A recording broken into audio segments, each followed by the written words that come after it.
everyone from beautiful sunny Luquillo, Puerto Rico. Sarah and I were here working for a week. We have a little bit of business interest here as the economy reopens and everyone starts to collaboratively recover.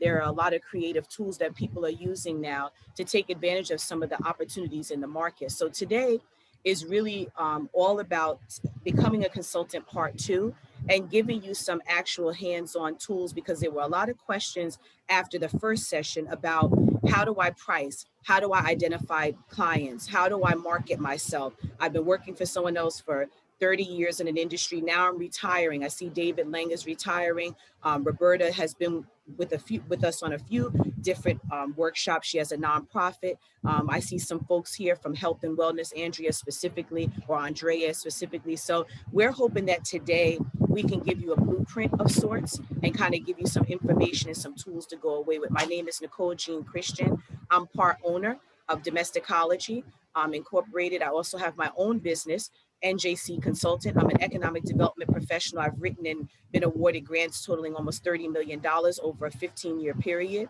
I am now, and we'll talk about this later today, I am scaling up my business completely online. And this is something that is going to take a few months, and we'll talk about the stages of maturity. So now I'm in that second, going into the third phase of maturity, where I'm building a business platform where I can kind of duplicate myself and my efforts. So my co-partner, my partner in business and in friendship, Sarah Dowd, she is also a successful homeowner, a successful business owner and homeowner. We did a home buying seminar recently, so excuse me. She's also a successful business owner, has her own company in the Washington, D.C. area, Transitions LLC, and she is a mental health professional. She has a staff of individuals, and I'll let Sarah talk a little bit now about Domesticology and Uncensored Network and who we are and what we do and what we're going to do today. So actually, just to make a correction, I have a corporation, which is different than an LLC. So don't ask me anything about LLCs. I don't know why I said that. It's Transitions Inc. Yeah, I don't know why I said LLC. I don't know. Transitions Inc. So Transitions is a over $1 million company that I started in 2012. So I've gone through every level of maturity, as Nicole said. Started as doing gigs and consulting for outside home-based agencies to provide mental health services to children and families in need. And then I started my own business, but as an entrepreneur. So I was doing all of the work. And as we go through the seminar today, you'll see that as a business owner, that's where you're really going to be able to duplicate yourself and be out there. Right now, Nicole said that we are co-owners of Domesticology. That started as a radio show years ago. It is now, we are now part owners of Uncensored Network, which is the media group where we're able to share these seminars that we give on Uncensored Network. And you can find us on Roku, Fire Stick, Apple TV, Android TV, YouTube, Facebook Live, iHeartRadio. We look for people that are doing the same thing that we're doing. And we like to highlight people in different avenues, learning and growing from our seminars. So there's opportunities all over the place. And today we're going to talk about, just to kind of go through the next steps. We've gone through over some of this information in our last seminar, but it's good to just kind of go through the highlight now that we have more time. We can kind of break it down in more depth. So we're going to go through the 3 stages of maturity. We're going to talk about your target market. Then we're going to take a short break. And then we're going to talk about pricing, which is very, it's a touchy subject to talk about pricing and what's your worth and what do you build and how do you do it. And then we're going to talk about branding yourself, your reputation, everything about your business so that it is at the top of the game. And then we're going to have an question and answer discussion. June 2nd, when we come back, is where you'll be taking what you learned from today and your homework, which we'll talk about, and you'll apply it on June 2nd, taking the steps to connect with clients as a consultant. So you'll be able to go away from this and be able to take the steps that you need to connect with clients as a consultant. So when we talk about entrepreneurship, we have all learned about the basic principles of business ownership and entrepreneurship. But what most folks have not been taught, and I know that Sarah and I were not taught this, this was something we had to learn, and what we want to share with you today is the 3 stages of maturity. So the baseline is freelancing and gigging, right? And then you graduate to a mid-level of maturity of entrepreneurship, say 3 to 5 years in. 5 years or more, you are now a business owner. You're incorporated and you can hire other people. So let me start at the base level. So when we talk about gigging and freelancing, you're still working for other people. You probably have a full-time job, or you are working at some level 9 to 5, but your baseline for profits starts here. And that is based on your ideas, your connections, and your skills. So the recommendation right at the beginning is for you to create a matrix and identify what your idea is, what your skills are to back that up, and then what connections you have. Go right ahead. Can I just want to ask something because it was brought up in the chat to me. So at the beginning here, the things that you're saying, would they cover if you're doing like a one-person consulting business as opposed to if you're doing like I'm going to be a consultant and then I'm hiring people to work for me. So would these things work for both situations? I just So the figured question, I'd ask. no, this is good, because the question that Elizabeth is touching on is really the critical point of why Sarah and I separated this out. Because a lot of people, like I did, went into going into a business, immediately incorporating, immediately jumping in, spending a lot of money on my website, spending a lot of money on imaging, because imaging is not branding. Branding is about building your reputation in the industry. When you are gigging and freelancing, you're starting at a base level. So this is for folks that are starting out and moving up the ladder. And that's the maturity or maturation experience that most of us are going to go through. You're going to start somewhere. You have an idea, you have skills, and a possible product. You have to start at the beginning. Even if you're a mature person in your industry, you still have to start at the beginning. And this is what Sarah and I were talking about when we said you might still be working for others or transitioning out of working for others. But you want to make sure that you cover and understand that at the beginning, this is about your idea, your connections, and your skills. And you may and you will mature to the next level where you graduate from working for others and doing it on the side, where it's now just you, full time, by yourself, with no staff. So see, as an entrepreneur, I didn't hire other people. At that mid-level range, it's you, but you're off the treadmill of 9 to 5. You're now on your own. Sarah, did you want to add something? Because I see you nodding your head. Did you want to add something? No, I mean, it's a good question. People can start a business, be a business owner from the very beginning, but there's a lot that goes into that. You can't, I started my business. I never took a loan out. I never was given a grant. I had to start, and I have 3 children, and I had to still maintain money for my home. So I started doing consulting. And then once I started my business and hired people, I'm at a point where I can work maybe 10 hours a week and still make plenty of money. So the business owner level, you work through the levels, and you do what you have to do. And as right now, we just started a new business, a substance abuse business under Transitions as well. But I'm the only one that's doing all the assessments so that we are not losing money by paying other people to do the services. Right now, we're offering services half off. So, we do what we have to do in the meantime. There's going to be a big time of hustle. You might work 60 hours a week, and then there's going to be times that you may only have to work 10 hours a week. And I think the question that Elizabeth was asking also is, like Sarah was alluding to, is this trajectory the same for everyone? And we're saying, yeah, Whether you think you're formally going through it or not, these are the stages of maturation. If you want long-term success, you have to look at the stages of your maturation over a number of years. At least that was our experience. We both started, we were working full-time. We transitioned out of full-time by working on the side. We were gigging, then we were freelancing, meaning we didn't just take projects. We actually connected with a corporation and had them pay us hourly. And then we graduated from having to work for other people, period. And now we were working on our own. Sarah incorporated and created transitions. I am still a sole proprietor, and I'm now incorporating or have incorporated, and I'm scaling up my business model to be automated online. So business owner means that you're hiring other people. You're now in a position where you can duplicate yourself and hire other people to do some of your work, and it's not all on you. See, the first two stages, the pressure is on you. You work, you get paid.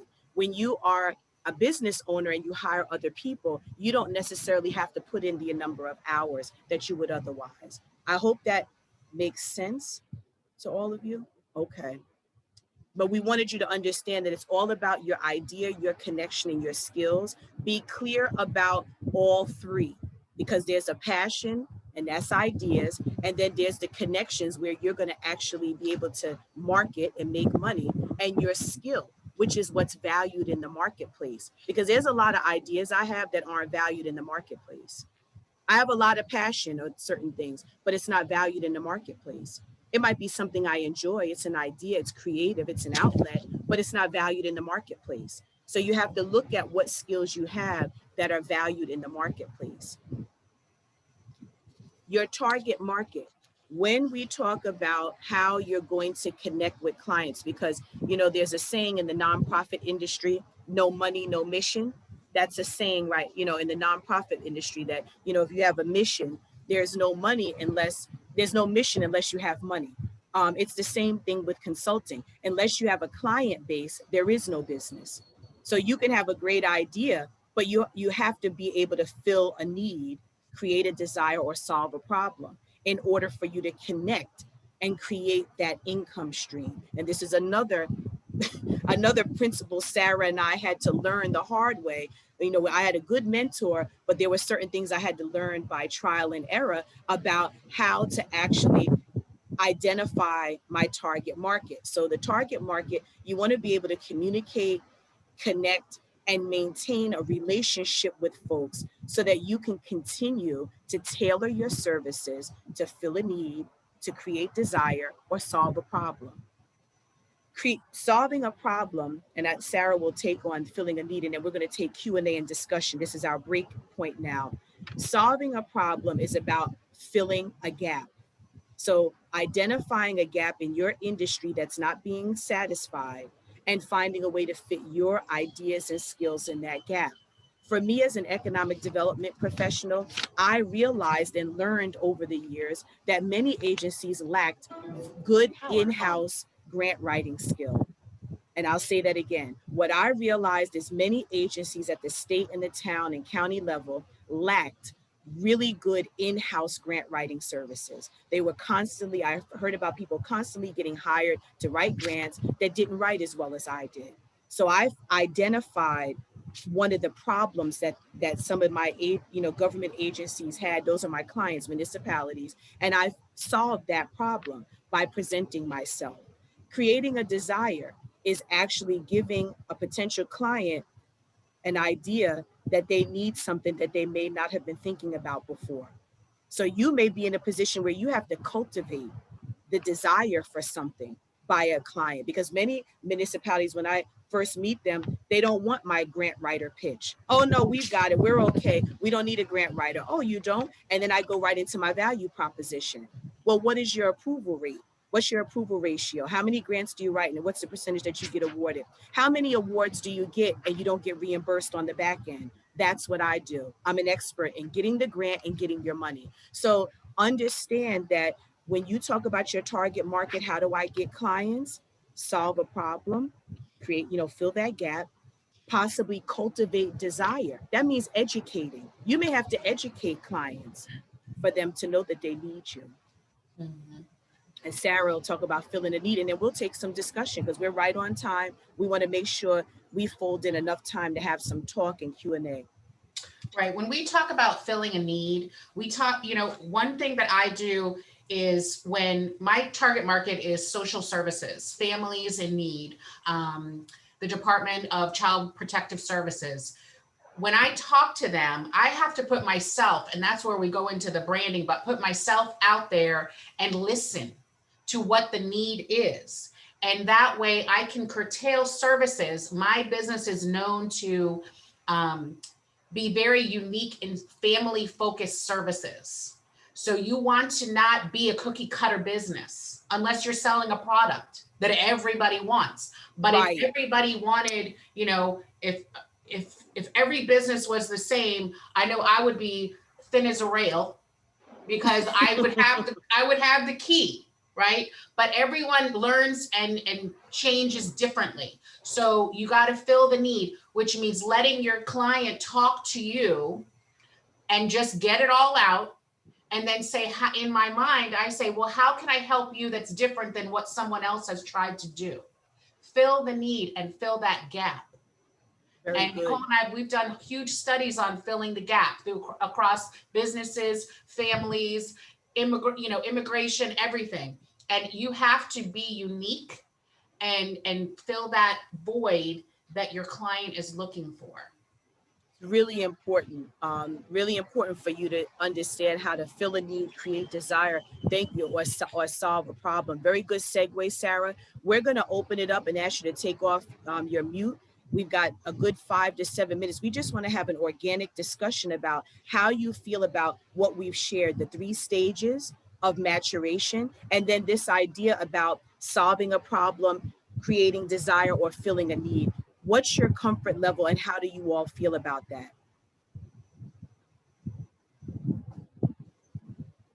Oh, good morning, Shirley. Shirley's a Domesticology follower almost 10 years now. Good I'm a disciple. I'm a disciple.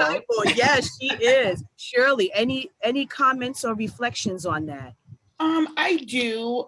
Thank you for having this meeting again. Good morning, everyone. I am personally still struggling with the gig freelancer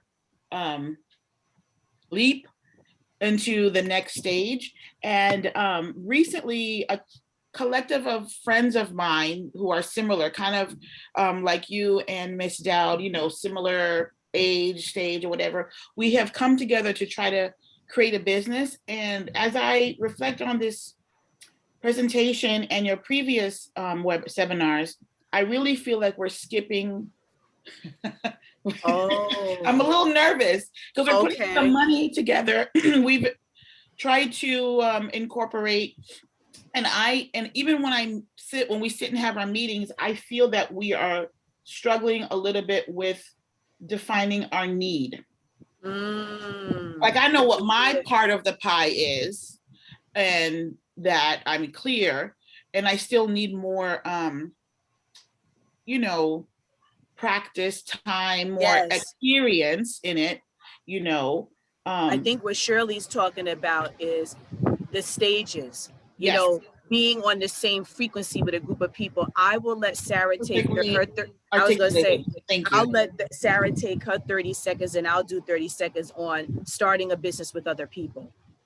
I'll let you go first, Sarah, because you already know I have very serious perspectives about that because I've been there and I've done it.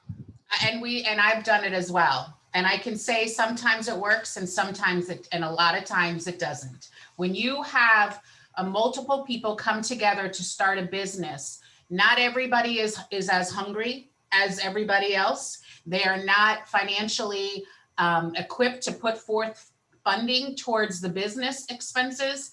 They are, still struggling with a full-time job, children, family life, husbands, wives. It's difficult when you are in one place and other people are not there.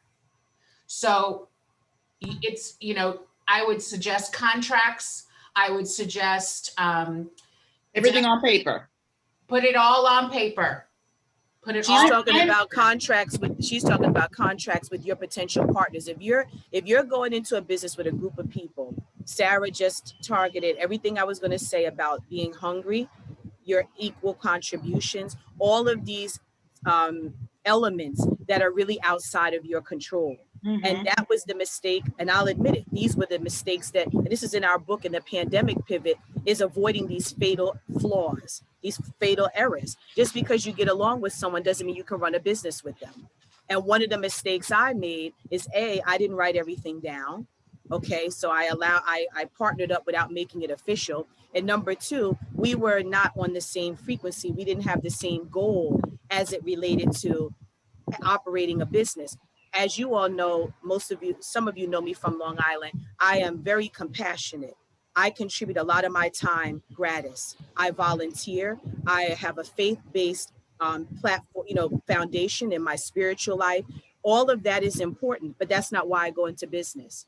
I didn't go into business to help people and, be nice and give of my time. I went into business to fulfill a need, right? To help people in that way and to make money.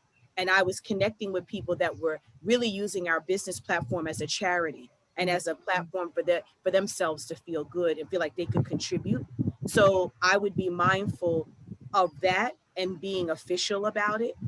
You may do better branching off on your own and doing a surely just incorporation or a sole proprietor on your own and dipping your toe in the water alone. And you can still be a part of the group. You can collaborate with them, but why do you need to be business partners?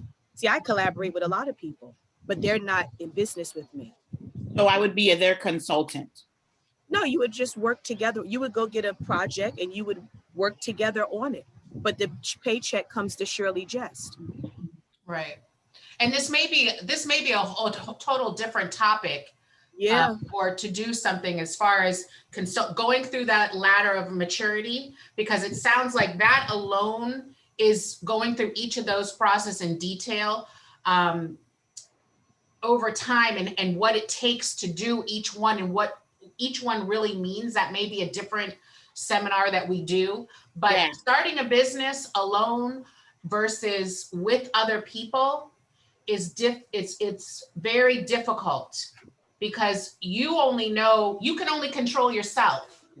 You can't control other people.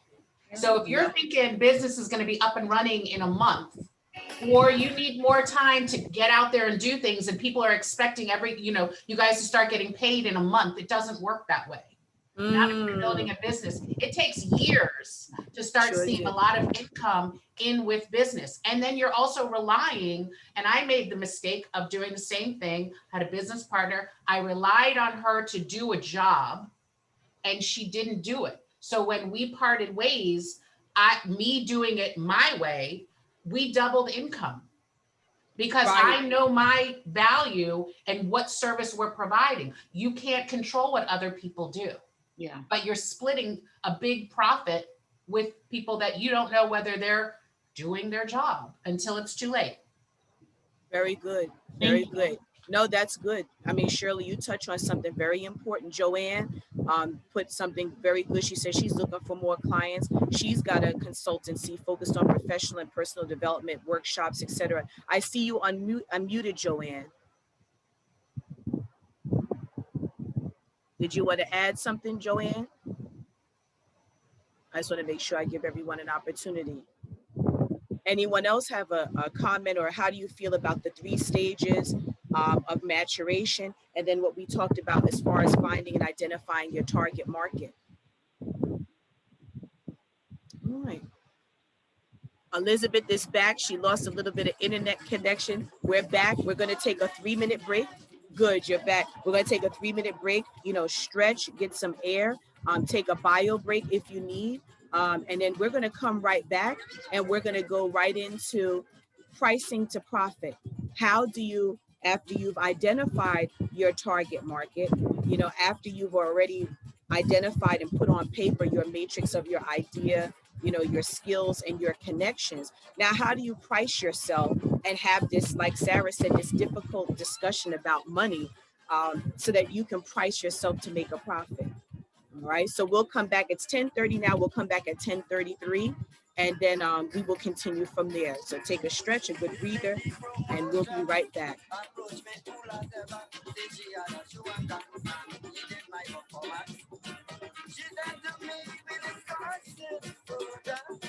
The next thing I see is the demon woman. She want me to give it to money. I don't want to pay me no money. I say, darling, I can't do that. It is against the copyright act, but still, she want me to give it to money. But I say, no sorry.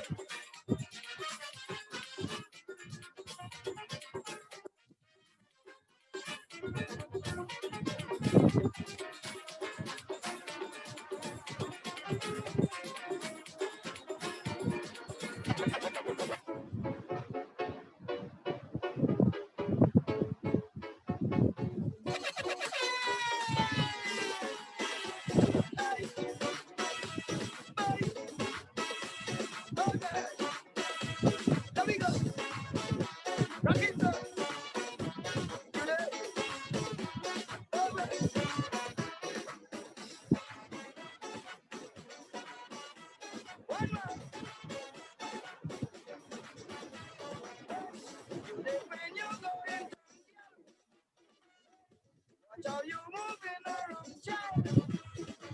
Honey, you're driving in the fun.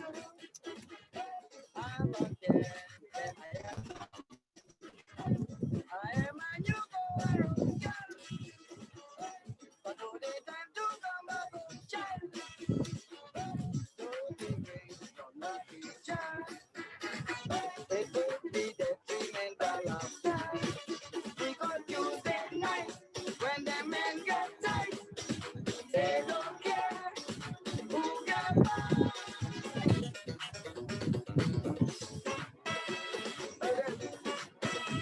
I'm telling you, what left time I'm living?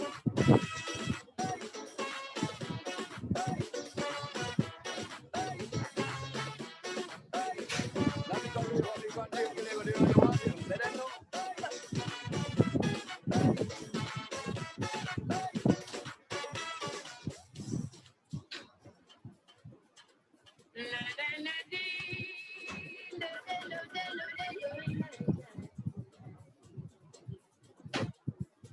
Hey, give it.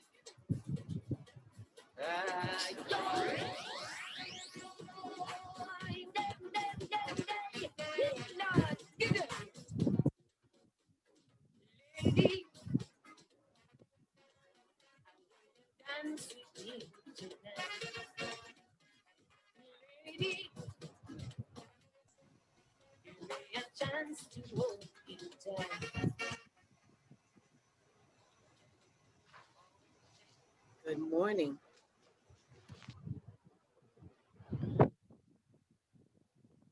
Oh, I just saw someone in the chat. I'm going to respond now.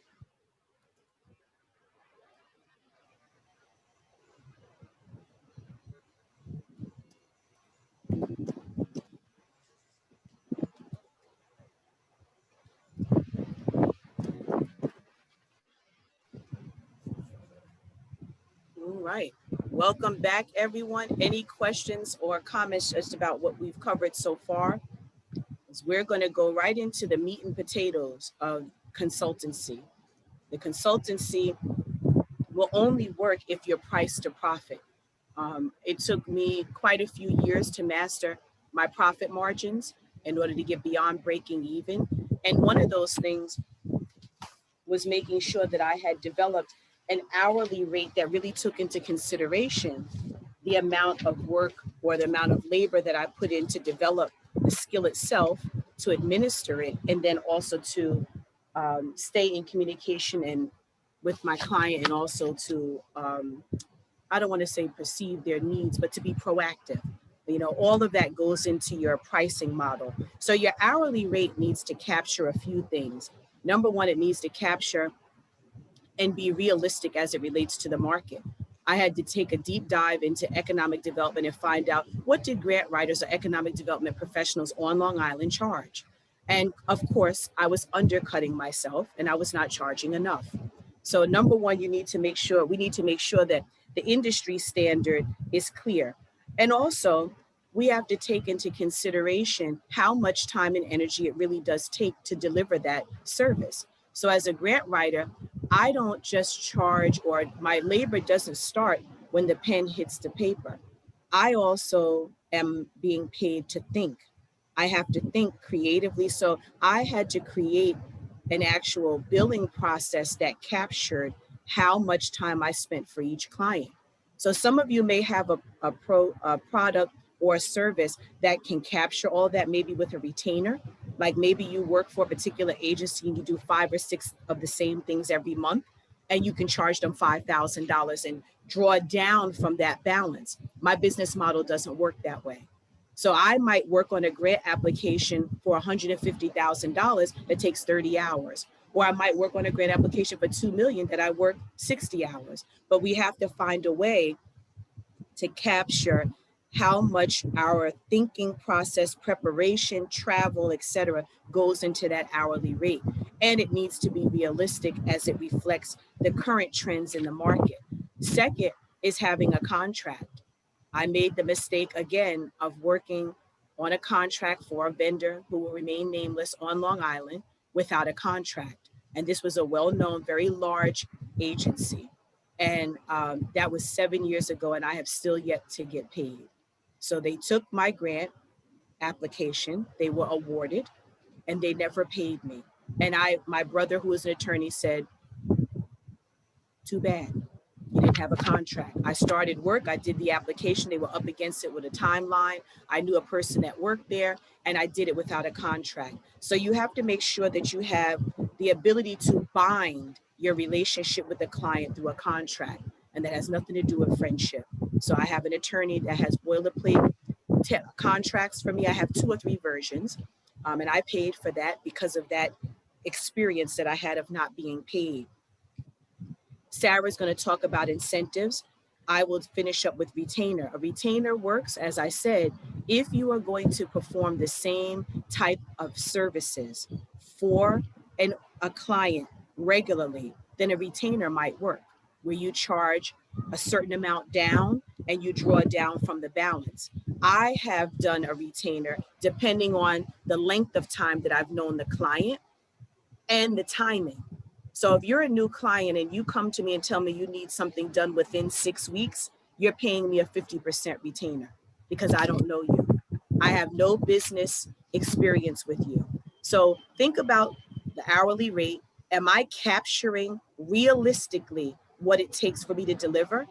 And is this realistically reflected in the market? I will tell you, economic development professionals that do what I do charge $3.80 an hour. I will tell you, and you're going to laugh. Put it in the chat if you can guess what I started out charging for my services. Put it in the chat. I'm just very curious how much you all thought I was charging for my services. I'll circle back and tell how many of you are close. But the average for what I do as an economic development professional is $380 an hour. Somebody said 100. Somebody said 125. Somebody said 100, 200. You all are going to laugh. But it was painful. I was charging $75 an hour. $75 an hour. Look at this. And look, you all said 100, 125, 200. That's what I charge now, $275 to $380. I was charging $75 an hour, and I was still working hour to hour, month to month to break even because I was not capturing the true cost of delivering my services. So Joanne, she's a consultant. David is going into consulting. Shirley's going into consulting. I know Andrea is doing health and wellness. Really capture the cost of what it is to deliver your product. And I can guarantee you that you're not capturing the total cost. Second, if you can charge a retainer, depending on your product or service, that's something that you can develop. But important for you to develop or have available a pricing table or chart. so that you can immediately dispel any myths and get past the difficulty of having a discussion about, well, how much do you charge? That's the first thing people say. Well, how much do you charge? I'll send you my rate sheet. No problem. I'll send you my rate sheet. And then it's out in the open. That's the pink elephant in the room. And it doesn't change for everybody. I have the same hourly rate. And if I decide to give you an incentive, that's different. And Sarah, she's going to talk a little bit about the importance of offering incentives sometime to existing clientele or new clients. When you do incentives, so just for me, our hourly rate for my business is by service. So it's not me providing a service myself to where I'm looking at that, but I have to have I provide a service, and that fee pays my employee, pays for their health insurance, pays for rent in multiple buildings for different offices. So it goes to all of that. And there's some things that we do incentive wise. Like I said, we just started a new substance abuse program. So anyone that's given a DUI has to come for an assessment.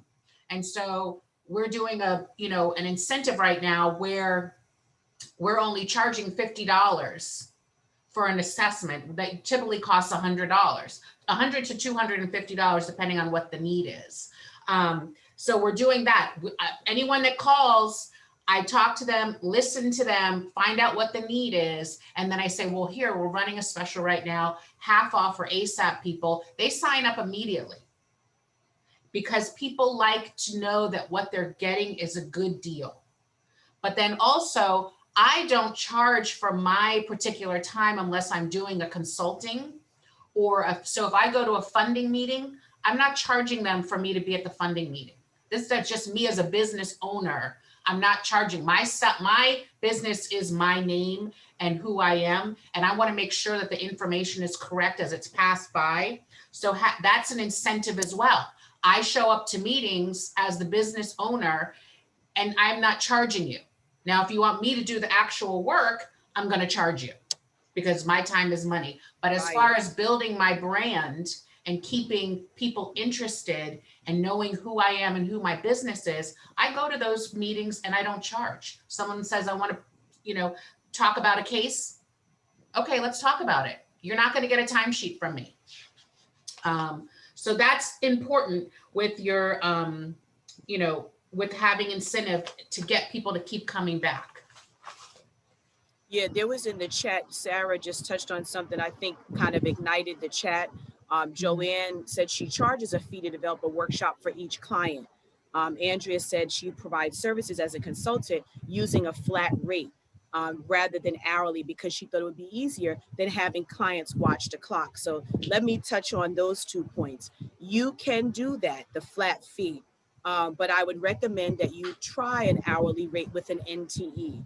So in other words, say you charge $150 an hour, you'll charge $150 an hour for the development of this workshop, not to exceed 7 hours in the month.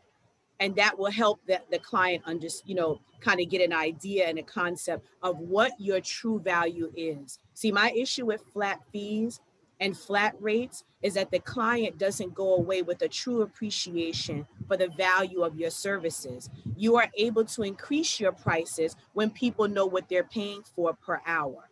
So every year my prices go up, and Sarah taught me that.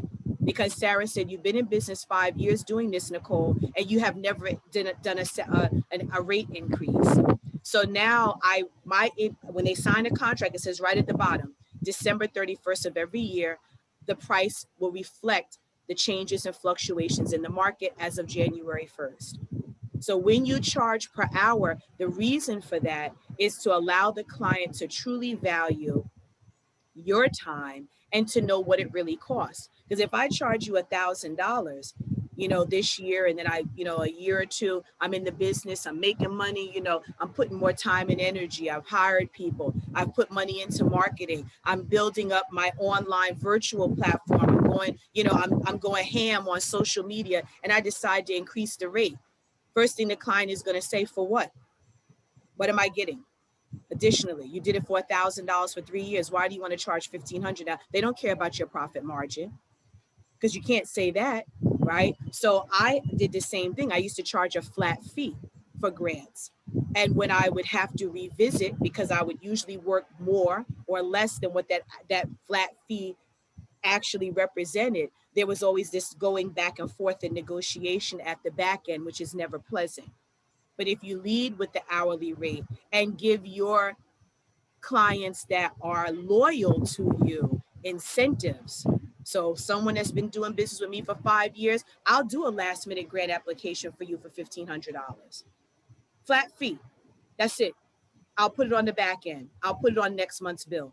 That's an incentive because you work with me, for example.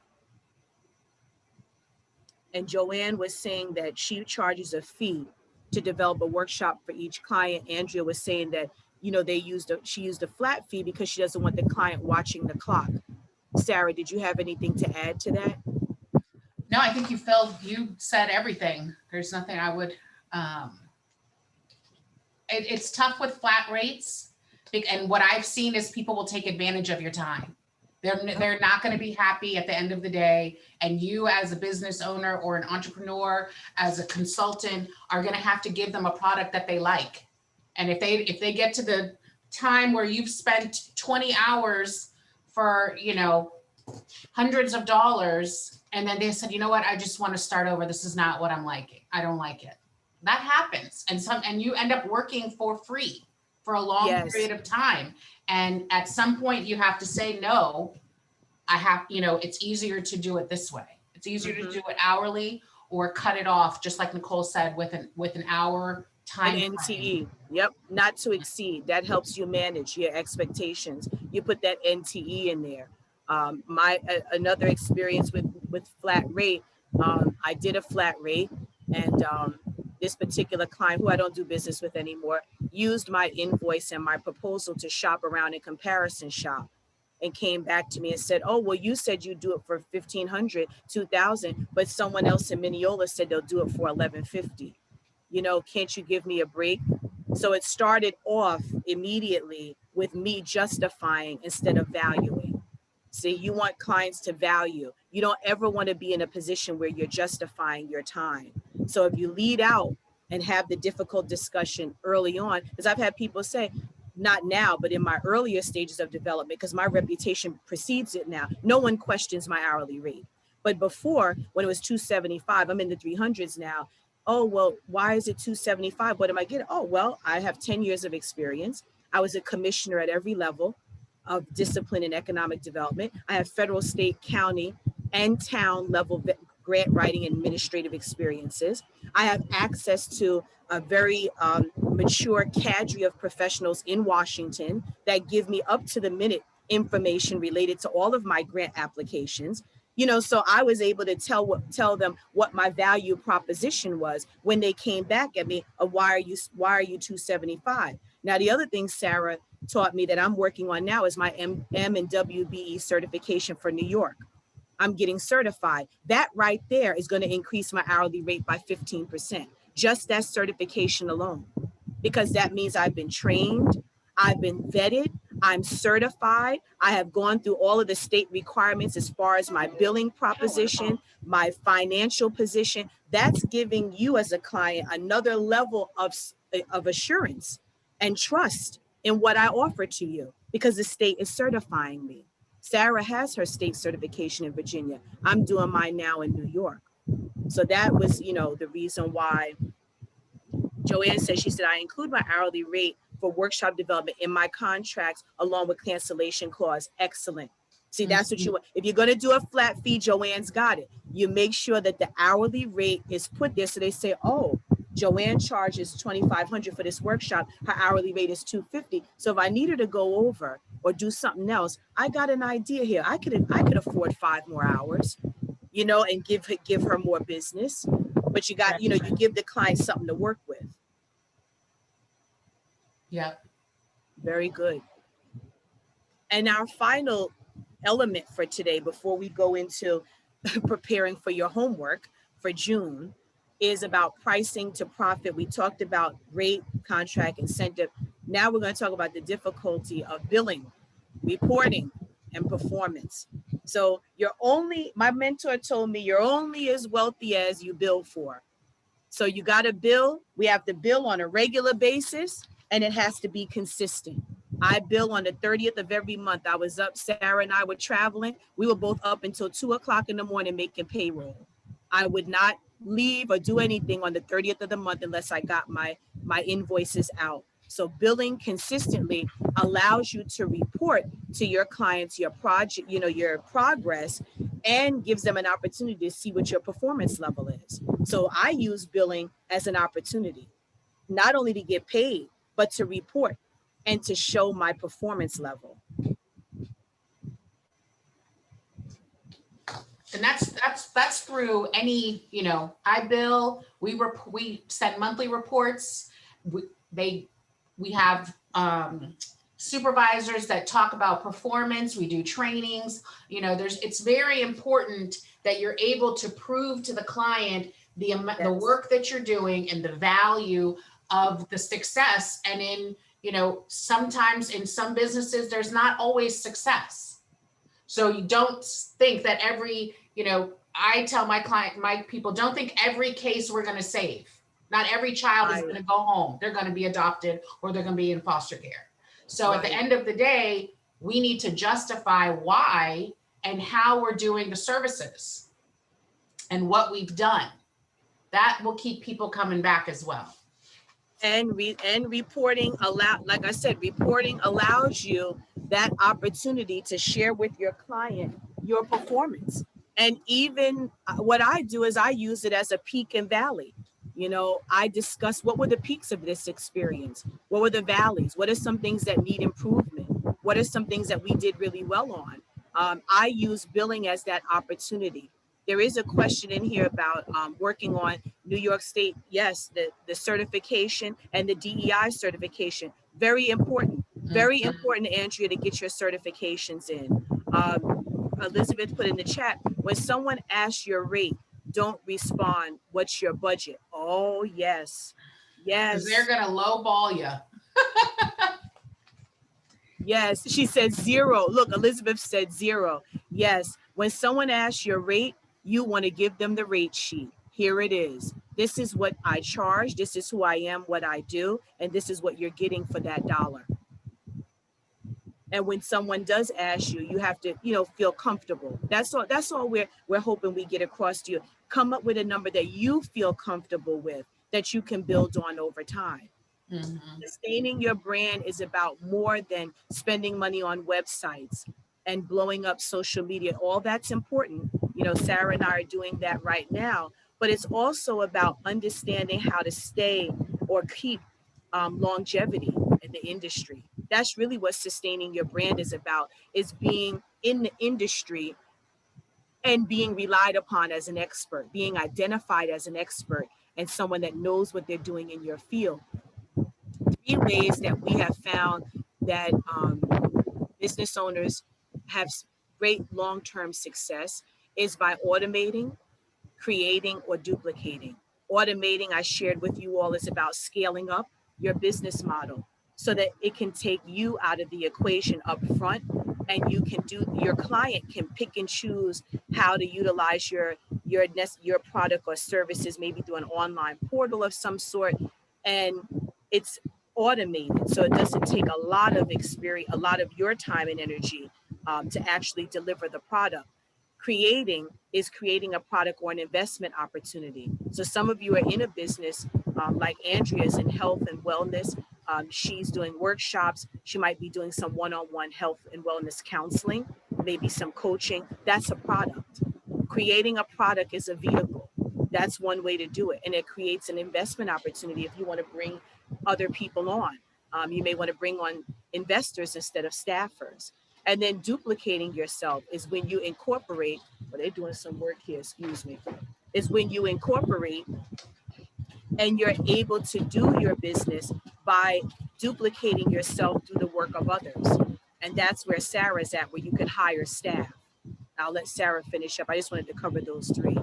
Well, even if you hire staff, you can also expand your business. Now, we talked about being an expert and having the certifications. Really be an expert, and we've talked about this in the last seminar. Be an expert in one thing. Don't say you're an expert in everything. My specialty is family reunification. We've had articles written about, what our specialties are.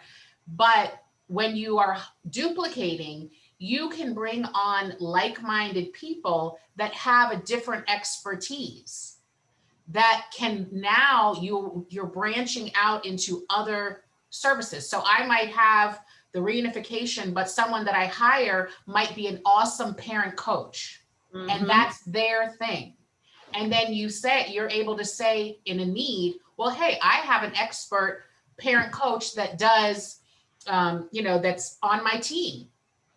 And that's how I've built my businesses. I have brought on people, hired them, trained them. We have ongoing training all the time, but they have to fit in our mold into what my vision is for the business. So I'm in charge of that, but I'm able to bring on, someone who can do mental health assessments. Someone can do sex offender assessments. Someone can do substance abuse. Smart. So I'm building a team so that we're all experts and we're providing those services, which just brings more money. It expands your services and it builds your business.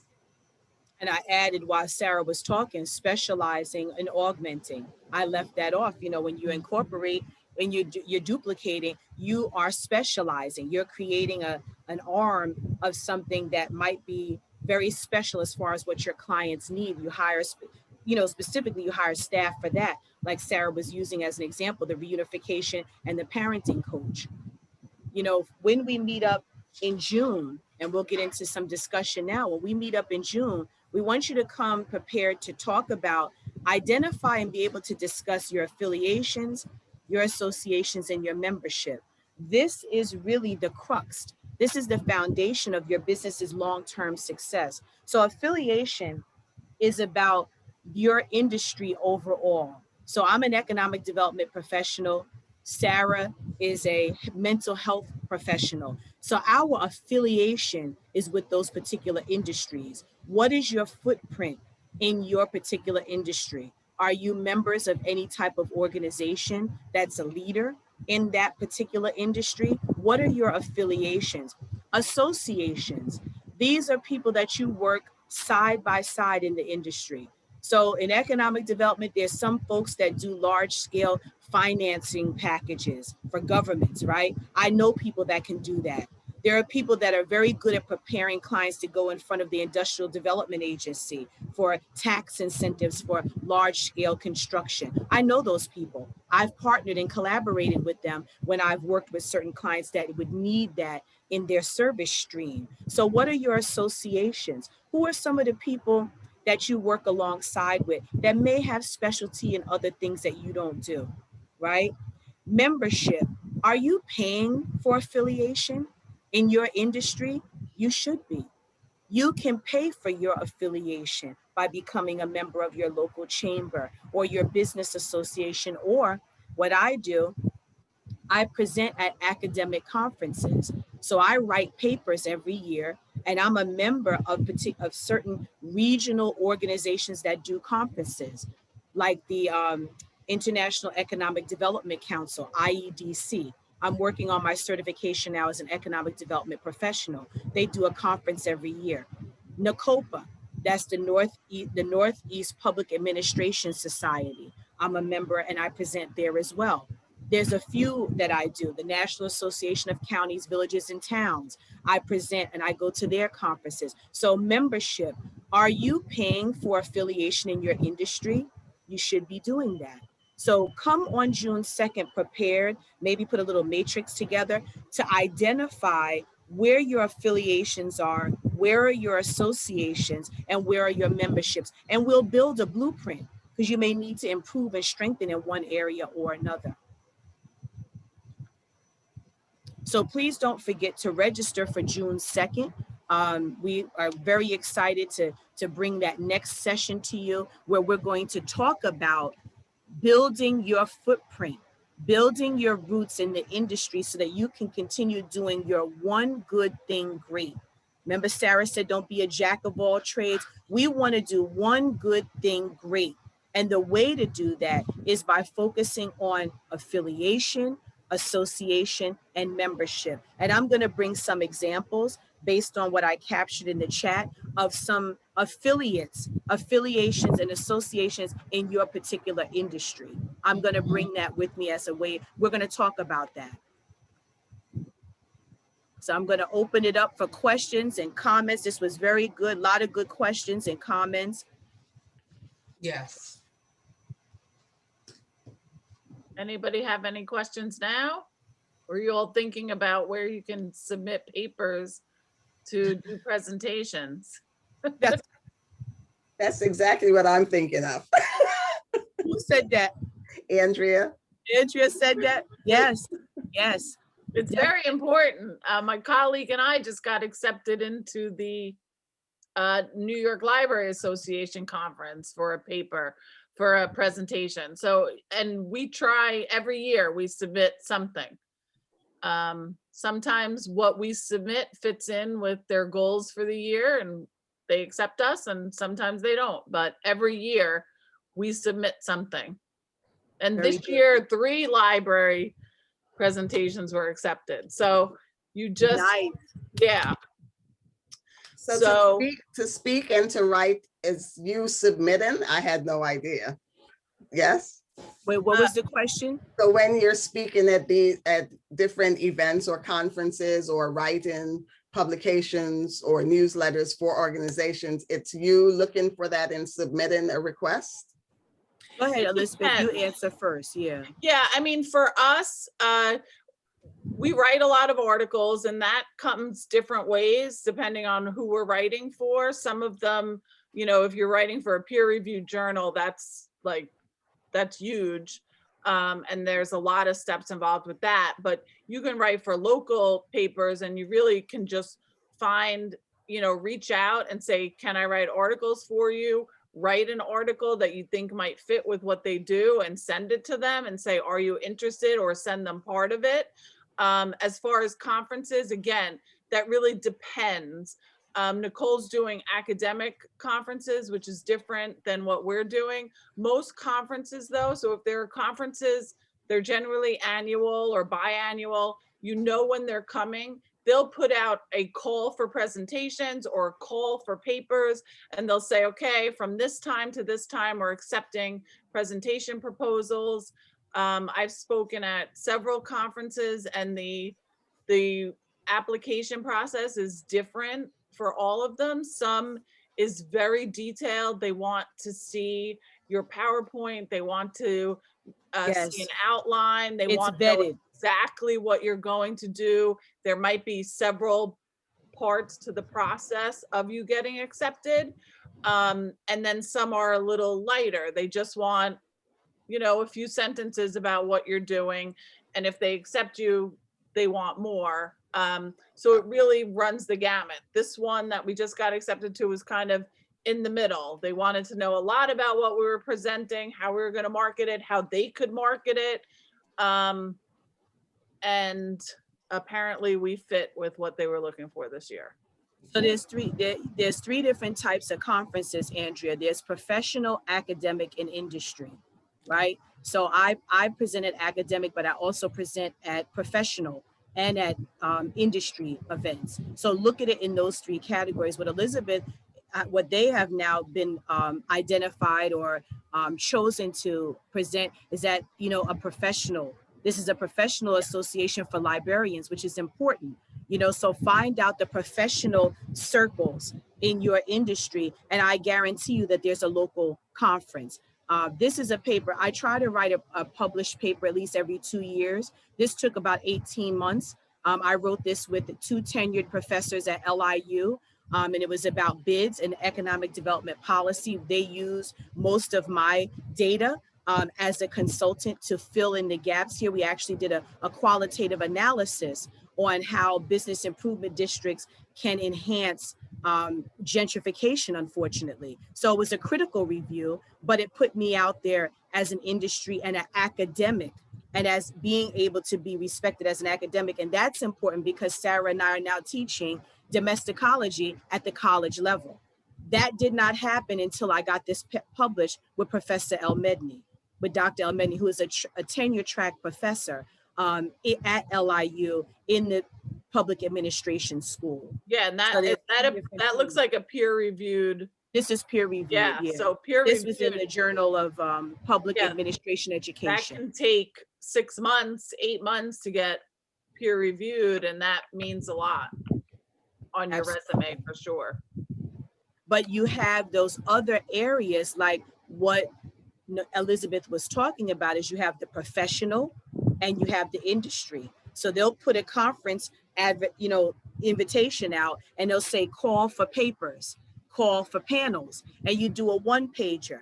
I'm doing that right now with Sarah and I for a conference in October. It's for mental health, it's for public health resilience post-COVID. So I'm putting a one-pager, I'm putting us in for a panel presentation. And it's a one-pager, like Elizabeth said, who are you? What are you suggesting? How does it fit with our theme? And what are you going to do in the workshop? I actually have to give them an outline, Andrea, of this 20-minute presentation. And it goes before a committee, and they select it. And you are then a presenter, right? So there's a presenter, there's a person that moderates. I've been chosen before to moderate. That's good too.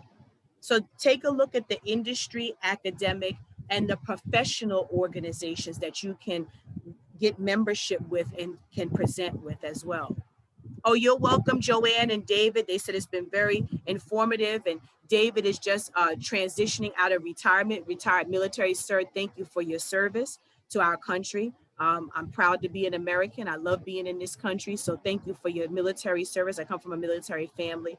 I've had a family member serve in almost every war since the Revolutionary War in this country. So thank you for your service. And I know that you have varied skills as a retired military officer or military officer in the US or internationally, but hopefully what you got today will give you some idea of how to fill in those gaps. Andrea is asking if they're paid opportunities or for exposure. You can get paid sometimes, depending if you're the guest speaker, but most times this is just an opportunity for you to present and for you to be identified and for you to rub elbows. Remember, we talked about affiliation and association. You want to get connected to people in your field. And it also, again, adds to your resume. Sorry but it adds to your clout as, you know, me speaking at these library functions from a business librarian standpoint is why people reach out to me. You know, my colleagues and I wrote 2 books about being a business librarian for business librarians or librarians. And we never submitted those proposals. The publishers contacted us to do that because we try to make ourselves the experts in those fields. And that's how you do it, by, you know, writing articles, submitting papers, presenting, speaking, volunteering in these organizations. You know, we've volunteered for the local level and national level for library associations. So it, you know, it makes a difference, and it's helping you, again, with that clout that Nicole Jean said. You want that clout, because then people understand why you're saying I charge $3.75 an hour, because I'm an expert. This is very helpful. Thank you, because I'm a clinical nutritionist. So my governing agency is the Academy of Nutrition and Dietetics. And I've been a member for 13 years with like really just going to their annual conferences. And just this past year, they reached out to me thinking like I'm really under there to potentially ask me to run for a position. So I ran for a nominating committee and actually won one of 3. But so that was good. And then this morning I get an email asking me be a webinar assistant. And I'm like, what's that? So I'm thinking I should just say yes, but I'll do a little research. But that's good. Leadership positions in your professional associations is very important. I did that. I chaired one of the panel. We put together a panel and program, and I helped chair it. They asked me, it was a lot of work, but it really bolstered my position and visibility among my peers. Right. So that's important, is that you want to be in a position of expertise. You want to be on that level, and leadership positions actually help with that. So that's another one. If you can take a leadership position, by all means. And them reaching out to you, that's amazing. That's really great. Mhm. That's what you want. You want them to be reaching out to you. Oh, okay. And by being active and you reaching out and doing your thing, that's what starts to happen, is that you have to do the work less and less, in the sense that you don't have to find the opportunities. The opportunities start to find you as you start to make yourself into that expert. That's right. And Joanne said she spoke several times for free, and that turned into long-term contract prospects. And that has happened to me. Elizabeth can tell you, I've been speaking and presenting on these topics for almost a decade. And I didn't charge. I didn't always charge. I did it because it was a way to practice my skill, number one, but it was a way for me to interact with people in this field, so I would know what people were looking for. I used it as a way to keep a pulse. Now I'm being asked, Sarah and I are being approached to do it, and we can charge for it in some instances, but it took time.